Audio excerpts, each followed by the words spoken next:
لایحه صیانت و حفاظت داده‌های شخصی. مطابق گزارش خانه آزادی که کشورها را بر اساس موانع دسترسی، محدودیت‌ها در زمینه محتوا و موارد نقض حقوق کاربران دسته‌بندی می‌کند و در سال 2014 میلادی وضعیت آزادی اینترنت در ایران به عنوان بدترین در جهان ارزیابی شده است. پیشنویس قانون حفاظت از اطلاعات شخصی در حال حاضر منتظر بازنگری در مجلس ایران است که ظاهراً قصد محافظت از اطلاعات شخصی را دارد، ولی در عمل امکان نظارت بیشتر و سانسور را فراهم می کند و باعث می شود تا اطلاعات شخصی را به نام امنیت ملی جمع آوری کنند. این قانون چون بدون رضایت فردی انجام می شود، نگرانی بزرگی برای آزادی بیان است.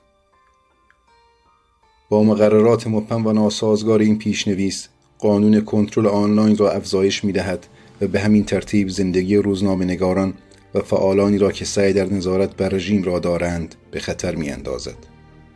این طرح در ماه ژوئیه سال 2018 منتشر شد و پیشنویس آن توسط وزارت اطلاعات و ارتباطات فناوری و مرکز تحقیقات مجمع قانونگذاری اسلامی نوشته شده است.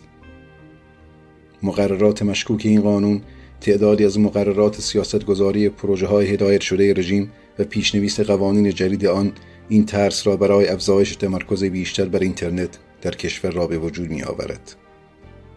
پیشنویس این قانون باعث کنترل فعالیت‌های روزنامه‌نگاری در کشور می شود.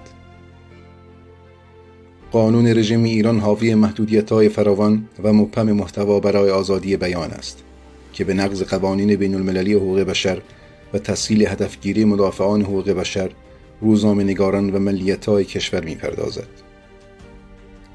نهاد تصمیم گیرنده در این مورد در ایران کارگروه تعیین مصادیق محتوای مجرمانه است که متشکل از 13 عضو از قوای سگانه میباشد.